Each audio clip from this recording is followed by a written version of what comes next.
Hello दोस्तों, नमस्कार। कैसे हो आप? उम्मीद करते हैं आप ठीक होंगे। और आज हम आए हैं एक ऐसी शख्सियत के पास में जो एक समाज सेवी भी है और एक्टर का भी किरदार निभाए बखूबी, और आज एक बहुत ही फेमस कलाकार के रूप में विकास बालियान जी। नमस्कार जी। नमस्कार। चैनल देख रहे सभी लोगों को मेरा नमस्कार। आपका बहुत बहुत धन्यवाद जी, आपने हमारे लिए टाइम निकाला। आपकी वैसे तबीयत भी बहुत खराब हो रही थी, बता आपने। और ये बताओ आप हमें, आपके जो ये फिल्मी करियर है इसकी शुरुआत कहाँ से हुई? मेरे साथ जो कुछ भी होता है वो अचानक से ही होता है। और कुछ भी पहले से डिसाइड करके फिर उसके ऊपर चलना, जैसे लोग एक प्रोग्राम बना के रखते हैं, मेरी ज़िंदगी में ऐसा कुछ नहीं होता, अचानक ही सब हो जाता है।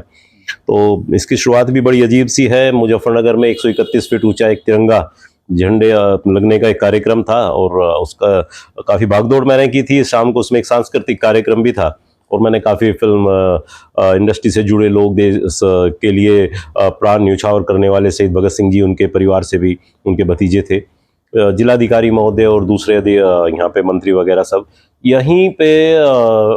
उत्तर कुमार जी आए हुए थे, हरियाणवी फिल्म इंडस्ट्री का एक बड़ा नाम, और उन्होंने वहीं मंच से मुझसे कहा कि क्या आप मेरे फादर की भूमिका करोगे। मैंने कहा बिल्कुल करूँगा। मैंने पहले कभी कहीं कोई काम तो किया नहीं था, स्कूल के किसी नाटक में भी हिस्सा नहीं लिया था। अजीब तो थी चीज़, लेकिन अगर किसी ने कहा कि क्या आप करोगे, मैं मना करने का तो मतलब ही नहीं था। मैंने कहा करूँगा। और उसके बाद फिर 2019 में एक उनकी एक फिल्म बन रही थी सादगी, जो भोला नाम से भी आई, उसमें मैंने उनके फादर का रोल किया, और वहीं से शुरुआत हुई। तो आपने कितनी फिल्मों में काम किया जी? मैं लगभग 50 फिल्मों में काम कर चुका हूँ, और कई गाने भी मैंने किए हैं। इसके अलावा शॉर्ट मूवीज़ भी की हैं, और मैंने फिल्मों में डायरेक्शन भी किया है, और प्रोडक्शन का मैं काम कर रहा हूँ। एज प्रोड्यूसर भी मैं काम कर रहा हूँ, और डायरेक्टर के रूप में भी मैंने अभी एक अंदाता गाना मुझे खुद अपने आप में बहुत अच्छा लगता है, जो मैंने डायरेक्ट किया था। तो शानदार गाना है, वानी रिकॉर्ड्स के ऊपर आया हुआ है।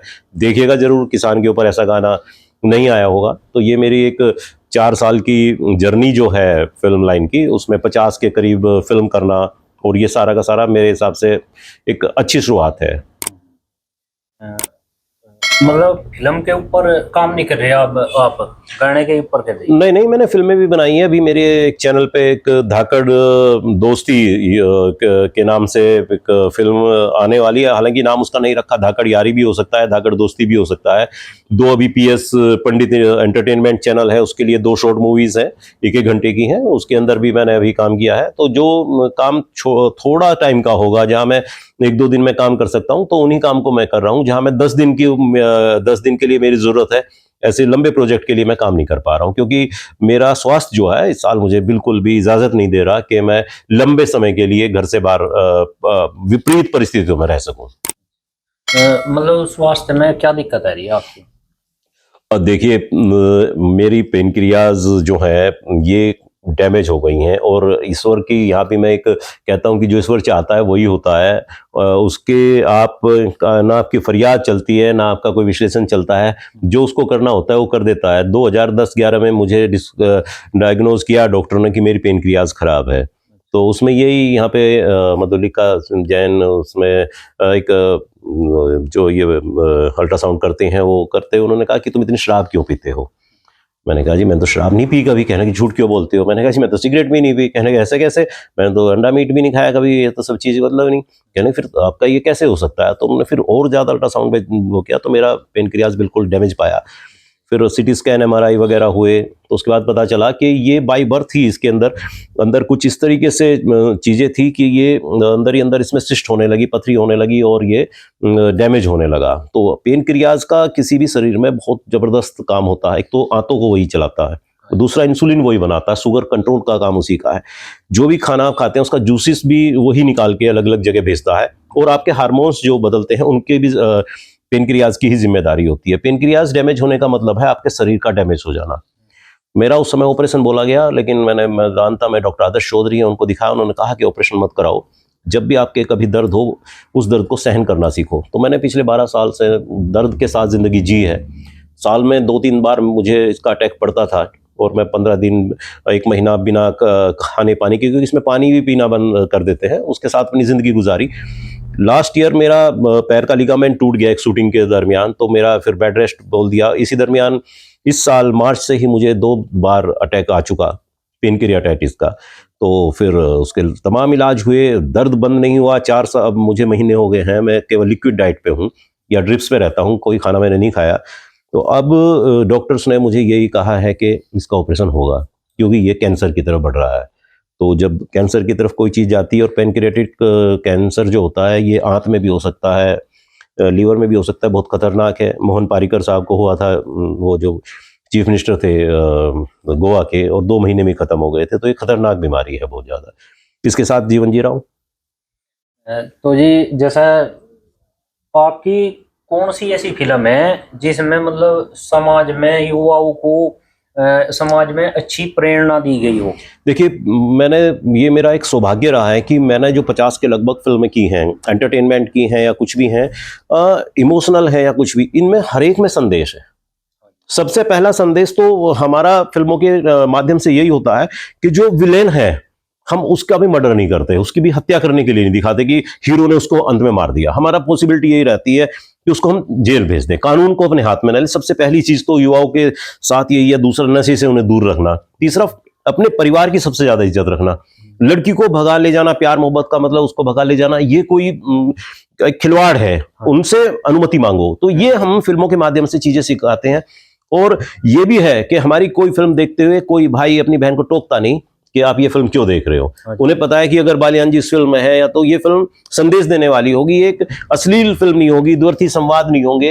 एक हमारा कैरेक्टर कम से कम ऐसा है, और हमारा सौभाग्य भी रहा कि हमने ऐसी फिल्मों में काम किया। तो ज्यादातर हर फिल्मों में युवाओं को यही है, केवल सरकारी नौकरी सब कुछ नहीं होता, आपके अंदर टैलेंट होना चाहिए, हिम्मत मत हारो, अपनी राह से मत भटको, आगे बढ़ते रहो, और आपको कभी ना कभी सफलता जरूर मिलेगी। हमने हमेशा अनाड़ी आदमी दिखाए हैं।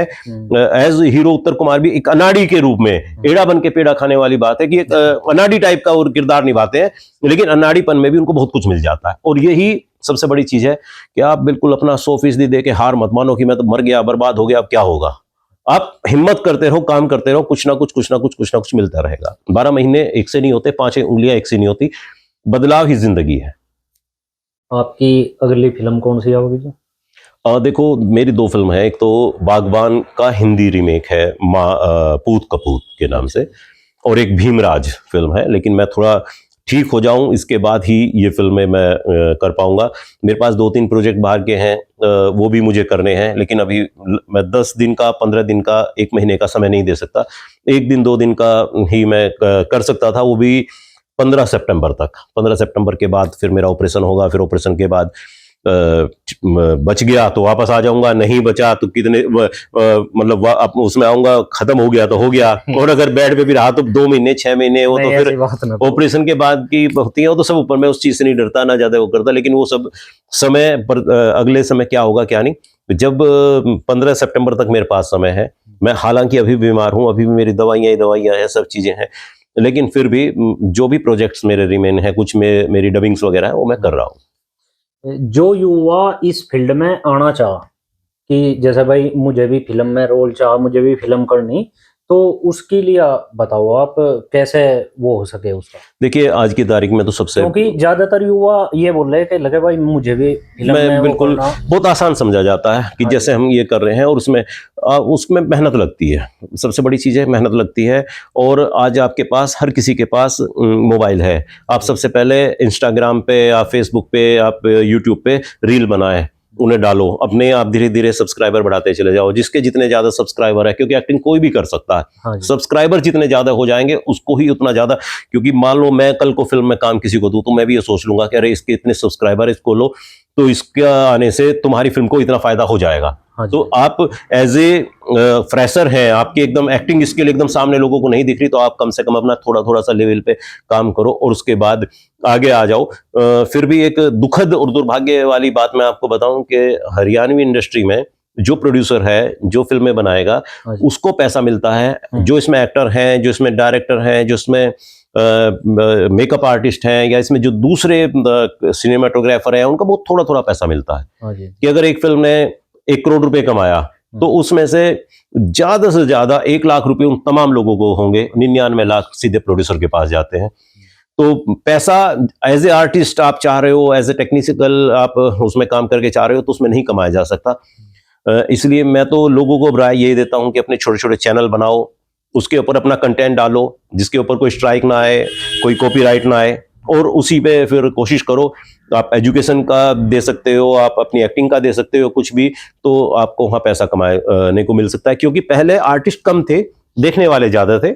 आज की तारीख में आर्टिस्ट बहुत ज़्यादा हैं, उनको देखने वाले बहुत कम लोग हैं। तो उस फील्ड में कोई अगर चाह रहा है कि मैं ये चीज़ें कर दूंगा, रोज नई नई चीज़ें इतनी आ रही हैं कि अब आपके सामने बहुत विकल्प नहीं है बहुत ज़्यादा कुछ करने का। तो ये बात और बताओ जी, विकास बालियान जी ने राजनीति में ज्यादा नाम कमाया या फिल्मी करियर में? देखो, मैं तो सिर्फ इतना जानता हूँ कि ना राजनीति में ना फिल्म कैरियर में मैंने कोई नाम नहीं कमाया। मैंने यार दोस्त प्रशंसक अपने कमाए हैं जो मेरे से बहुत स्नेह करते हैं, बहुत प्यार करते हैं। वो उसमें भी इतने ही थे। राजनीति में जब मैं रहा हूँ, मेरा कभी भी अभी आज की तारीख में मैं बीमार हूँ, कमेंट्स लोगों के आ जाते हैं, कहते हैं कि आपने किसी का बुरा तो किया नहीं, आपके साथ ऐसा क्यों हो रहा है? तो लोग मुझे प्यार करते हैं, बहुत ज़्यादा प्यार करते हैं। मेरा कोई विरोधी नहीं है, मेरा कोई दुश्मन नहीं है। थोड़ा सा मतभेद हो सकता है, आप आगे बढ़ रहे हैं, वो कह सकता है क्यों बढ़ रहा है, यह है। लेकिन मेरा किसी से कोई दुश्मनी, कोई ऐसी चीज़ कभी ना हुई। और मेरे उतने ही प्रशंसक उसमें भी थे, इतने ही इधर है। मैंने बहुत ज़्यादा नाम ना उधर कमाया ना इधर, स्नेह कमाया है, प्रेम मोहब्बत लोगों की मुझे बहुत मिली है। विकास बालियान जी, आप ये बताओ, आप उत्तर कुमार की जो फिल्में बन रही हैं उनमें नजर ही नहीं आ रहे आप अब? कुछ राज जो हैं वो पर्दा मांगते हैं, और कुछ राज से पर्दा हटना नहीं चाहिए।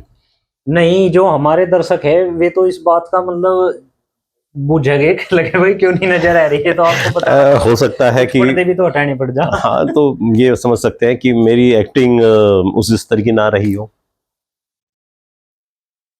आप ये तो बात कुछ मतलब जमी सी नहीं। बस बहुत सी चीज़ें, कई बार दूध भी जमाते हैं वो भी नहीं जमता, तो बहुत बातें नहीं जमती। तो ये राज है, राज ही रहने दो। तो ये आपकी इच्छा है।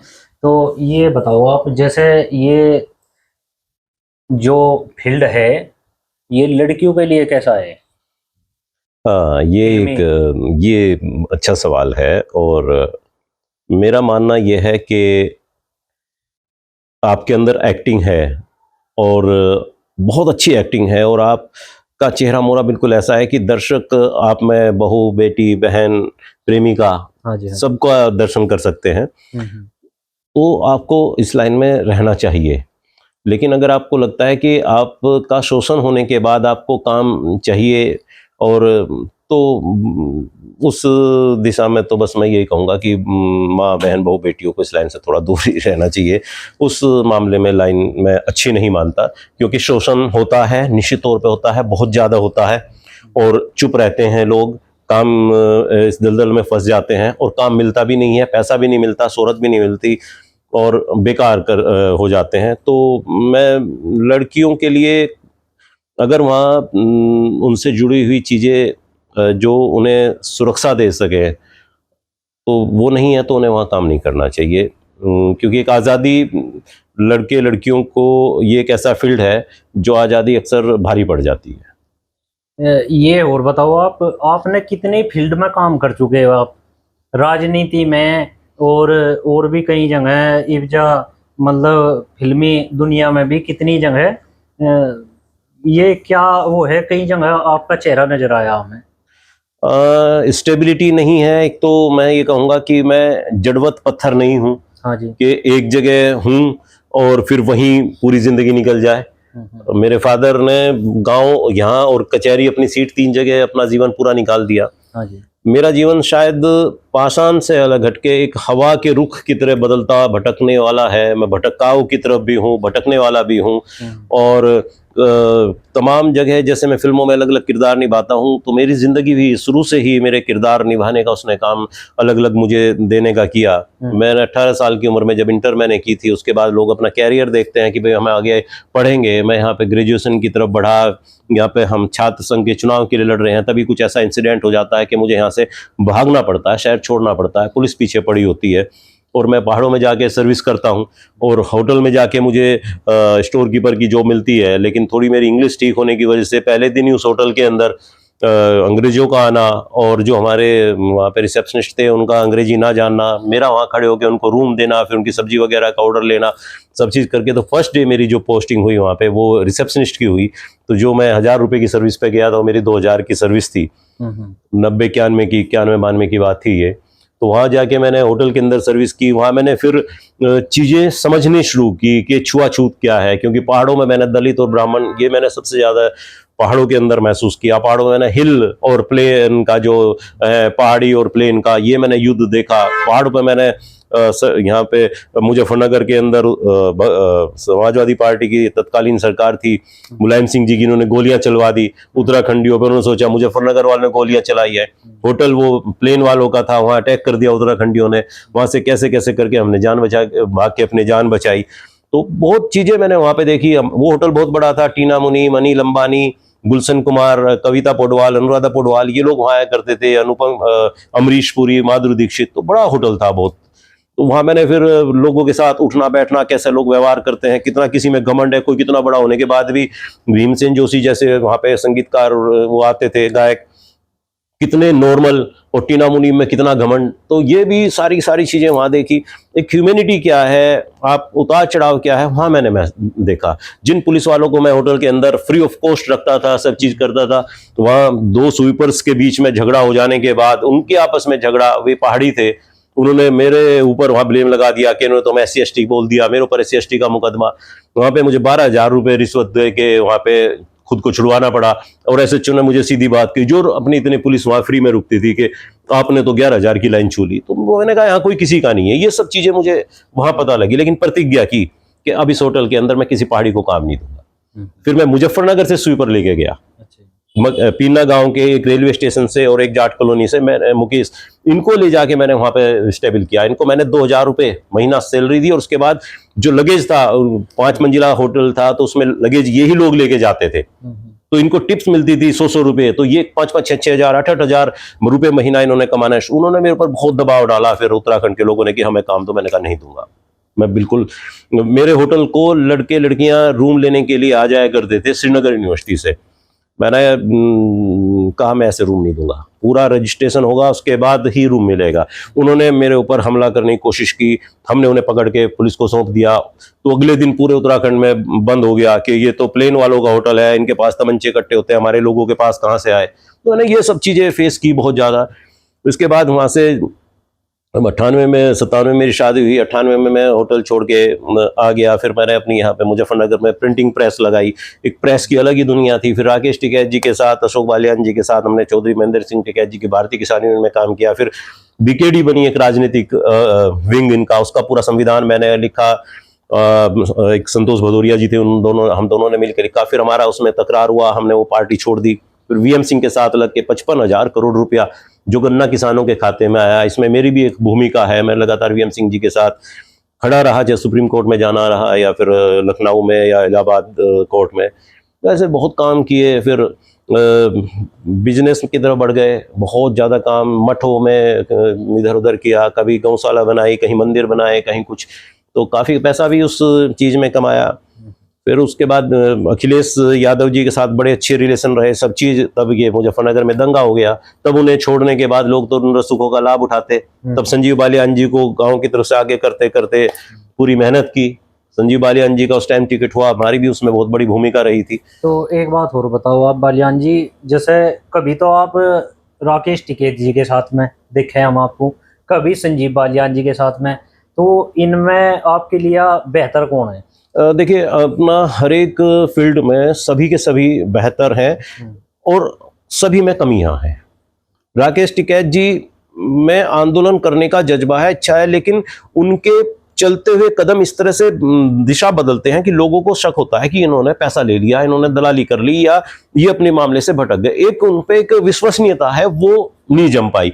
दूसरा, राकेश टिकैत जी ने दिल्ली पुलिस में काम किया हुआ है, उनके अंदर है कि मैं चौधरी महेंद्र सिंह टिकैत जी से भी बड़ा नाम कमाऊं, लेकिन उसके लिए उनके स्टेप गलत हो जाते हैं। वीएम सिंह का क्या है, वो गन्ना किसान उनके लिए सब कुछ है। वो एक संगठन को भी सब चीज को, हर चीज को ईमानदारी से चाहते हैं। आज की तारीख में पूरी 100% ईमानदारी से आप कुछ भी काम नहीं कर सकते। आपको अपने वर्कर को छुड़ाना भी पड़ेगा। अपने वर्कर्स जो आपके लिए भीड़ बन के आ रहे हैं, उनका जो गाड़ी खर्चा कैसे उनका पूरा होगा? आप उनको 100% ईमानदार करके उस मुल्क के अंदर जिसमें इतना ज्यादा भ्रष्टाचार हो, तो आप उन्हें कैसे अपने साथ खड़ा कर सकते हो? तो अपना घर बेच के भी काम नहीं कर पाएंगे। मैंने अपना घर बेच बेच के काम देखा है ना करके।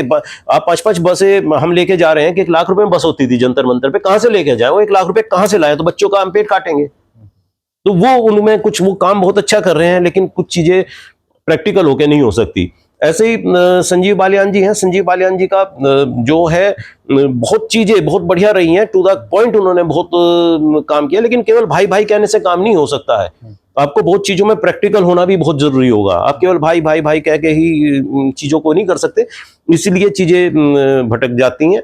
और वरना तीनों का अपने अपनी जगह काम मैंने करने का तरीका देखा है, उनमें अच्छा ही है, लेकिन कहीं ना कहीं कोई कारण है जिसकी वजह से थोड़ा बहुत दिक्कत आ जाती है। मेरी तो जिंदगी फिल्मों की तरह है, मैं तो किरदार समय के साथ बदले हैं और ईश्वर मुझे अनुभव दे रहा है, हर चीज का अनुभव उसने मुझे दिया है। तो आपने पढ़ाई कहाँ तक की जी? देखो, मैंने इंटर करते, मैंने बताया था, इंटर करने के बाद मैंने यहाँ पे ग्रेजुएशन का पहला साल था मेरा, BSc में मैंने एडमिशन ले रखा था डिग्री कॉलेज में। उसके बाद मैं चला गया था, फिर मैंने वहीं से ही प्राइवेट BA किया, फिर मैंने LLB की। तो जो युवा है, युवाओं को क्या संदेश देना चाहोगे आप? देखो, मेरा तो कहने का मकसद यही है कि केवल एक टारगेट बना के कि मुझे बस मेरा ये टारगेट है, ये मुझे पूरा करना है, ऐसा एक जगह रिजिड होके अपनी लाइफ स्पॉइल ना करें। जिंदगी एक रूप नहीं हो सकती। मैं कभी भी आप प्रोग्राम बना लो, अपने कितने भी प्रोग्राम बना लो, आपके 100% प्रोग्राम्स के अकॉर्डिंग आप नहीं जा पाओगे। कुछ ना कुछ परिस्थितियां आपको बदल देंगी। मैंने बहुत लड़कों को बर्बाद होते देखा है, उनके परिवार को बर्बाद होते देखा है। 14 साल की उम्र का होता ही गांव का लड़का एक चीज कर लेता है कि मैं जवान बनूंगा पुलिस में या फिर सेना में। हाँ जी। भागना शुरू कर देता है। उसके माँ बाप उसके लिए घी का और बादाम का इंतजाम करते हैं। वो रेस दौड़ता है, दौड़ता है, दौड़ता है। हर गांव में आपको वो लड़के दिखाई देंगे, लेकिन 21 साल उम्र होने के बाद फिर उसका पता लगता है कि नंबर नहीं आया, फिर वो नशे का आदी हो जाता है। नशे का आदी। हाँ जी, यही सब तो बड़ी क्यों? ये ही सबसे बड़ा कि आपने बहुत बड़ी आपके अंदर ये एक वो आ रहा है कि आप जवान नहीं बन पाए, पुलिस नहीं बन पाए तो आपकी स्थिति खराब होगी। नहीं, आपको ये सोचना चाहिए कि आपने जो ये साल अपने शरीर को मेहनत करके दिए हैं, अब ये अगर आपकी जिंदगी 80 साल है तो 50 साल से 80 साल को ये जो भागदौड़ खाना पीना आपने अब खाया है, ये आखिरी के 30 साल में आपके काम आने वाला है। मैं आज अगर जिंदा हूं, इतने दर्द को सहन कर रहा हूं, इसलिए कि उस समय मैंने मेहनत कर रखी थी। उस समय मैं टॉप का खिलाड़ी था, फुटबॉल का, भाग दौड़ कर क्या करता था, सब चीज, इसलिए आज मैं फेस कर रहा हूं, झेल रहा हूं। और अगर मैं भी ऐसे ही कुछ खेलता ना कूदता या ऐसे ही रहता तो अब तक खत्म हो चुका होता। तो उन लोगों को सोचना चाहिए कि तुमने अपना शरीर मजबूत कर लिया, अब यार कुछ और काम कर लो। अब ये इसमें क्या मरना है कि मैं नशा कर लूंगा। मैं नशा करके देखो क्या करता है, क्यों करता है नशा आदमी? 2 तरीके के लिए। एक तो ये कि मैं खुद को सजा दे रहा हूं। हाँ जी। या मैं अपने आप को सजा दे के घर वालों को सजा दे रहा हूं। वो घर वालों को तो पैनिक की स्थिति में लाना चाहता है कि हाँ, माँ बाप अब इस चीज से परेशान, इसने ऐसा कर लिया। क्या फायदा उस चीज का? किसी से मजा लेना है सबको। सही बात। दुनिया में सिर्फ जो ऊपर वाले ने बांध के चीजें दे दी वो आपकी अपनी है। वो भाई बहन माँ बेटा वो आपकी अपनी है, बाकी तो सब आपने चूज की है। लेकिन जो उसने कहीं ना कहीं कुछ सोच के आपको दी, उन्हीं को आप सबसे पहले खराब कर रहे हो। हाँ जी। बाहर से चीजों को लपेट लपेट के लाके ले आ रहे हो, वो आप चूज कर रहे हो। वहां पे दबाव नहीं है आपका। आपका दोस्त आज आपसे दोस्ती छोड़ के चला जाए, आप दबाव बना के कह नहीं सकते कि तू मेरा सगा भाई था, एक ही खून का रिश्ता था, ये सब नहीं, मर्जी नहीं रुकता। प्रेमिका है, छोड़ के चली गई, आपका दबाव क्या है उसके ऊपर बताओ। लेकिन जो आपके घर के रिश्ते हैं, माँ का, बेटे का, बाप का, बहन का, बुआ का, मौसी का, ये इन्हें आप तोड़ नहीं सकते। तो ये चीजें हैं, इन्हें वो सोचना चाहिए। युवाओं को मेरा तो यही कहना है कि भैया जो भी कर रहे हो, अगर उसमें फेल हो जा रहे हो तो फिर दूसरा प्रयास करो, वजह आता है जिंदगी का। मेरे पास जब हम छोटे थे, जिस दिन हमने पहला टीवी लिया, उसका जो एहसास है, उसकी जो खुशी मुझे आज तक पता है। हाँ जी। जब हमने पहला फ्रिज लिया, जब हमने पहला स्कूटर लिया, जब हमने पहली कार ली, उनका आज मुझे एक एक चीज का एहसास है। आज मैं 7वीं 8वीं 9वीं 10वीं गाड़ी खरीद लूं, उस गाड़ी को खरीद कर मुझे इतना सा भी एहसास नहीं होता कि मैंने कोई गाड़ी खरीद ली। आज मेरे पास अगर 10 करोड़ रुपए हो जाए और मैं कैसे अच्छे से अच्छे कपड़े पहन लूं, मुझे कोई एहसास नहीं है। लेकिन मुझे आज भी उस दिन का एहसास है जिस दिन मैंने पहली बार स्पोर्ट्स ये शूज खरीदे थे। 120 या 110 रुपए के आए थे और वो कितनी खुशी थी, कितना पहन के मैं सब किस तरह से घूमता हुआ निकला था। तो जो क्राइसिस में, जो कम पैसे में, जो अभाव में हाँ जी, आपको चीज उपलब्ध होगी, उसका जो मजा, जो एहसास आप करोगे ना, वो आपके पास तमाम धन दौलत होने के बाद कुछ भी खरीद लेना, आप अंबानी का हवाई जहाज खरीद लेना, वो खुशी नहीं मिलने वाली। तो ये जो लोग सोचते हैं कि हम तो इसमें नहीं गए तो बर्बाद हो गया, कुछ नहीं, नहीं यार, कुछ और करो, फिर उसके बाद उसमें से कुछ निकाल के लाओ, फिर कुछ निकाल के लाओ, और इसी तरह जिंदगी होती चली जाएगी। 12 महीने एक से नहीं होते, 5 उंगलियां एक से नहीं होती, सारे मौसम एक से नहीं होते, बदलता रहता है, चीज़ों को करते रहो। तो वही मेरा युवाओं को संदेश है कि भैया बस करते जाओ, काम करते जाओ, शर्माओ मत, घबराओ मत, ये क्या कहेगा, वो क्या कहेगा। टिकैत साहब की बात तो मैं एक बता के बात खत्म कर लेता हूँ आपके साथ भी अपनी, क्योंकि मेरा भी टाइम हो रहा है। इतनी अच्छी बात टिकैत साहब कहते थे जब हम राकेश जी और उनके पास उसमें थे कि अरे कुछ सुधर जाओ, कोई क्या कहेगा। वही टिकैत साहब लास्ट में यूं कहने लगे थे, अरे तुम्हें जो करना कर लो, कोई क्या कर लेगा। सही बात है। जहां ये थी कोई क्या कहेगा, वहां से ये बात आ गई थी बदलते समाज के साथ, कोई क्या कर लेगा, कोई क्या कर लेगा। तो टिकैत साहब हमेशा, मैं कहते थे राकेश टिकैत जी को और हम लोगों को अक्सर बोल देते थे कि आदमी को 2 ही चीज की कहानी चाहिए, या तो कर्म की या भरम की, या भरम। और तुम्हारे ना कर्म अच्छे है ना भरम अच्छा, ना तो तुम कर्म ही अपने अच्छे कर रहे, ना तुम भरम बना पा रहे, इसलिए तुम्हारे विरोधी है। हाँ जी, तो यही है भाई।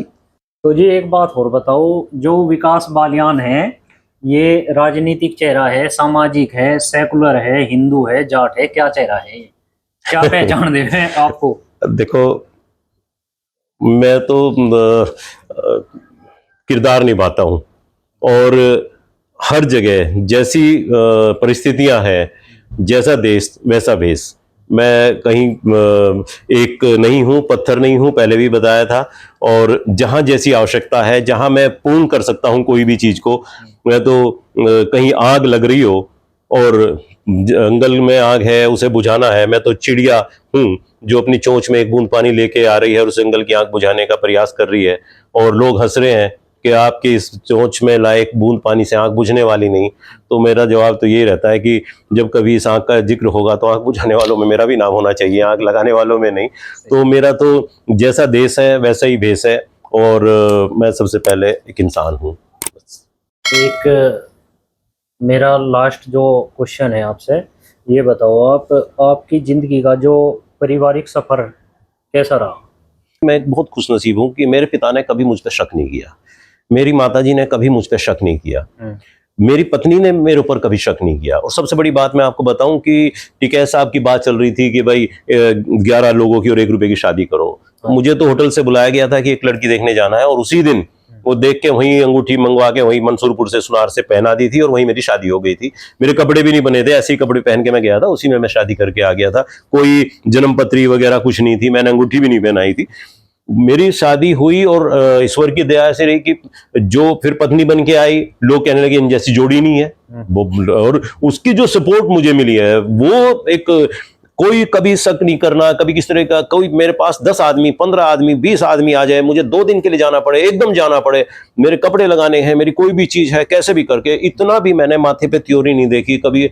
मुझे अपने घर की तरफ से सपोर्ट मिली, फिर बच्चे मिले। अब मैं इतना बीमार हूँ तो बिल्कुल 1 साल भर हो गया मैं बेड रेस्ट पे हूँ पूरी तरह से। मेरा बेटा अभी हाई कोर्ट में एडवोकेट है और सब चीजें, वो उसने कहा पापा आप बेड पे बैठ जाओ, बिल्कुल आपको घूमने फिरने की जरूरत नहीं है, टोटल खर्च मैं करूंगा, मेरा 12 लाख का एस्टिमेट बताया हॉस्पिटल में, मैं पैसे का इंतजाम करूंगा, आपको किसी चीज की जरूरत नहीं है। मुझे उठा उठा के घूमता है कि कभी मैं, पापा क्या खा रहे हैं, कुछ गलत चीज तो नहीं ले लेंगे, डॉक्टर को बुलाना है। तो फैमिली सपोर्ट, मैं सबसे बड़ी चीज ये मानता हूं कि मुझे फैमिली की तरफ से कभी परेशानी नहीं हुई। और मैं सभी से ये कामना और उम्मीद करता हूं, जो मैंने पहले भी कहा था, कि जो रिश्ते ऊपर वाले ने दिए हैं उन्हें निभाना सीख लो। चाहे पत्नी है, चाहे बेटी है, बेटा है, बहू है, माँ है, बाप है, कोई भी है, एक दूसरे के प्रति अपने घर के अंदर इतना सा भी तनाव पैदा मत करो कि वो ही घर की 4 दीवारी उसे भारी लगने लगे। उसे अपने घर में आने में सबसे ज्यादा, मैं कहीं भी अगर मेरा काम खत्म हो जाता है तो मैं सबसे पहले घर की तरफ भागता हूं।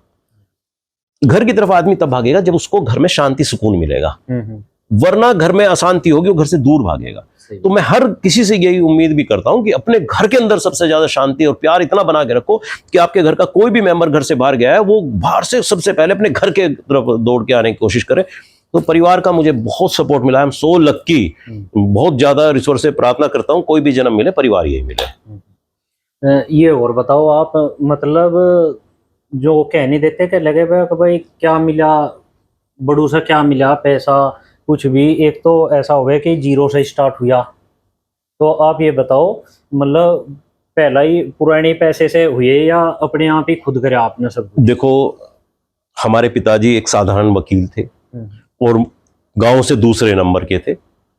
पहले हमारे ही परिवार से मुंशी जी, फिर हमारे जो ये पिताजी, और हमारा भी गांव, यहाँ मकान भी उन्होंने लिया, प्लॉट ले लिया था शहर में, तो गांव कुटबे का दूसरा ही वो था। लेकिन साधारण वो थे, अच्छी एजुकेशन देने का प्रयास किया, हाथ में कोई पूंजी कभी नहीं दी कि ये मैं पूंजी दे रहा हूँ इससे तुम अपना घर चला लेना या इससे चला लेना। इंटर करते ही मैं अपने पैरों पे खुद खड़ा हो गया था, उसी दिन से कमाई पे लगे हुए हैं, हिम्मत कभी नहीं आ रही है। जो कुछ कमाया है अपने आप कमाया है, पिताजी का और बड़ों का आशीर्वाद रखा, वो आशीर्वाद लिया, और उस जो उन्होंने चीजें बनाई, हमारे फादर ने यही बात कही थी, बेटा दुश्मनी मत बुलाना किसी से भी, और दूसरा किसी का दिल दुखा के कुछ कमा के मत लेके आना। तो ईश्वर की ये है कि कोई मेरे ऊपर ये नहीं कह सकता मेरे 2 रुपए विकास के ऊपर हैं, या इसने मुझे भटकाया बहका के मेरा कोई पैसा ले लिया या मुझे इस तरह से कर दिया। जो कुछ कमाया ईमानदारी से कमाया, और ईश्वर ने जो है 2 बच्चे हैं मेरे, वो दोनों के टाइम पे शादी करवा दी, सब और कुछ नहीं चाहिए। तो मेरा यही है, बहुत ज्यादा इच्छा मत रखो, कमाओ इतना ही कमाओ जितना आपको जरूरत है, वरना आप ज्यादा करोगे, बहुत ज्यादा करोगे कि मैं मेरी 10 पीढ़ियां 15 पीढ़ियां आगे की उनके लिए भी मैं कमा कर रख दूं। तो उन सब लोगों से मैं आज आपके चैनल के माध्यम से उन सब लोगों से एक सवाल करना चाहता हूं जो अपनी अगली 10 पीढ़ियों के बारे में सोच के कर रहे हैं कि हमारे वो पीढ़ी का क्या होगा। तो इसका मतलब आप अपनी अगली ही पीढ़ी को या दूसरी पीढ़ी को बेकार समझ रहे हैं, या समझ रहे हैं वो आपको नष्ट करने वाली होगी। और किसी ने कहा भी है, पूत कपूत तो क्यों धन सींचे और पूत सबूत तो क्यों धन सींचे।